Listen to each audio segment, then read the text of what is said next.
dagat. No, 2010, habang may dagat, andyan kami sa ibabaw na nakatira kami. Ang iniisip ko nga lang, yung parang bahay na may silong, na nakikita ko nandiyan ang mga dagat, pero nandiyan kami sa ibabaw.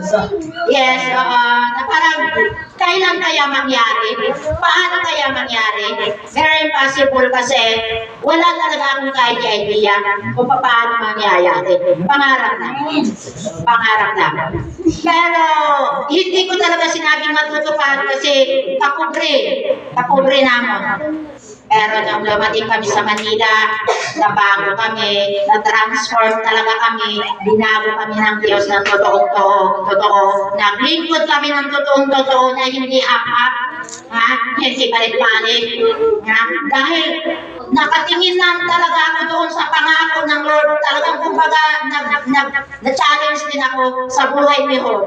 Na si Job kung paano naghirap, si Job kung paano sobrang nasubok ng todo, hindi bumitaw sa Lord.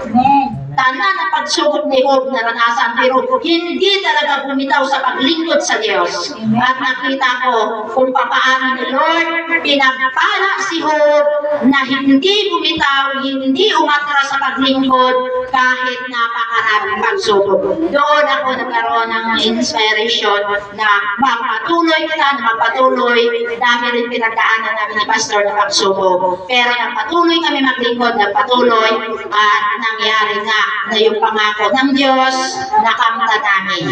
Diba? Nakamta namin yung pagpapala, at ito na nga po.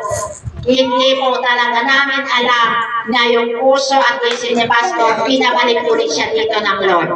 Pero isa lang ang aking sinasabi ni Pastor Noli, babalik ako doon sa Masala. Gusto ko misyonan ang ating mga kamarangkot. Gusto ko misyonan ang ating kapatid. Matayo ako na loobin ng Lord. Loloobin ng Lord, itayo natin sa kanumay ang DCF. Kasi andun si Nonoy, andun si Dodoy Raul, andun si Lotone, si Lahilin. Mahal na yung kapatid niya. Kung nalalaman niya lang, gusto niya madala kay Lord yung kanyang mga kapatid. Gusto niya madala sa kaligtasan. Pati yung dito kapitbahay, ang dami niyang binanggit, hindi ko na lang sa isa. Gusto ko madala sa kaligtasan ang aking dito taga-probinsya, ang aking kababayan sa probinsya. Gusto ko madala sa kaligtasan. Kaya bumalik siya dito, na natupad, tinulungan siya ng Diyos sa provision ng Lord. Eto na ito, na parang isang biglang lang na hindi ko alam kung paano nangyari, na mula sa kaila-ilaliman, umabot na hanggang dito. Doon namin alam kung paano ito nabuo sa tulong ng Panginoon. Dahil si Lord sige lang ang padala ng provision ng mga pang-budget. Kasi kami, wala naman kami talagang hawak na budget. Pero once ay pinag-pray namin kay Lord, nangyayari at nangyayari. So ito na nga po, nangyari na, palakpakan natin ang Lord. Nangyari na, kadali lang gayon. Pag ganyan, yun na, may usapan sila ni Papa Siano na ang ini, habang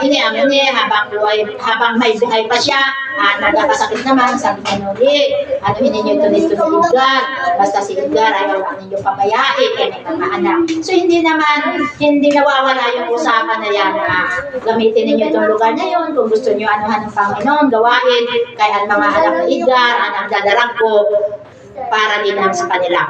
So sa madalit sabi, sa pabalik-balik, ganon.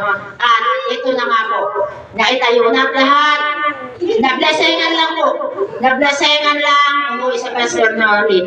Iyon nga po, hindi natin alam na hanggang doon lang ng buhay ni Pastor Noli. Pero yung itinayo ng church, itinayo ng Lord dito, ay magpapatuloy at magpapatuloy.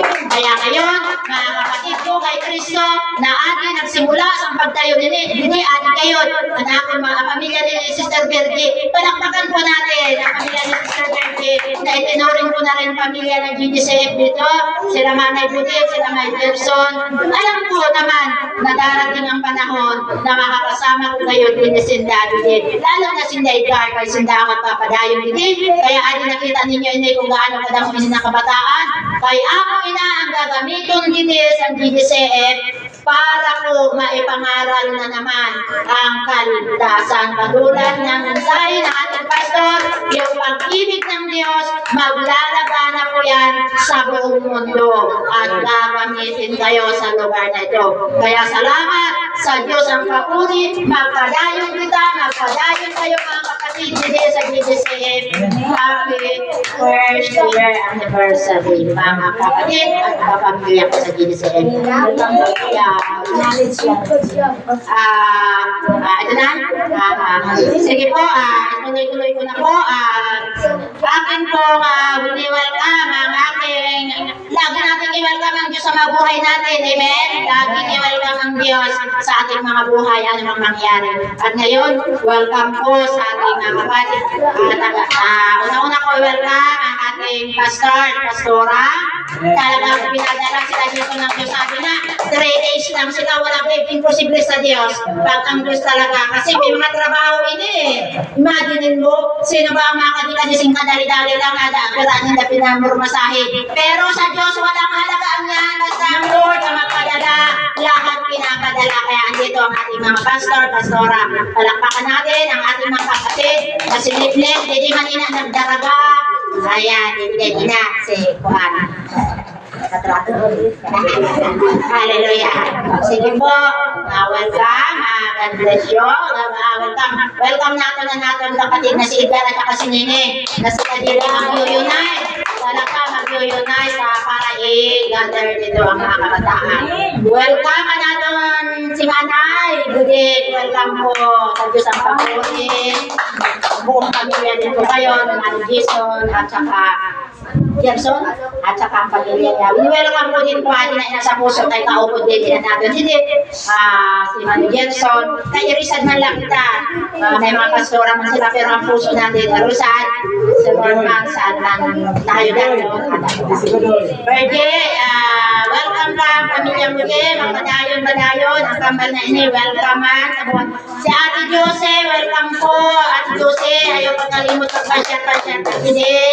Ayan. Si Kuya, welcome ka po. Kuya, dili aksidente na ati ka. Gidala ka po sa Ginoo. Gidala ka po dito sa Ginoo dahil nasabi sa mensahe, mahal ka ng Diyos. Kaya gidala ka dito sa Ginoo, gusto ng Lord, magkakilanlan ka mo ng todo-todo. Kaya, kailangan po siya lagi para makilala niya ang pagmamahal ng Diyos sa ato na sura-sura. Welcome sa kabataan at kamo dili-permite pagmingguhan. Di ka mo permite pag-uwi kami bukas. Kaya sige po, welcome kita permit every Sunday. Mati po kita umaga po ng alas 10 na umaga. Start po kita. Isa nora po kami dito, adi po sinda. Kaya salamat, God bless everyone. Magandang hapon sa nananampalataya.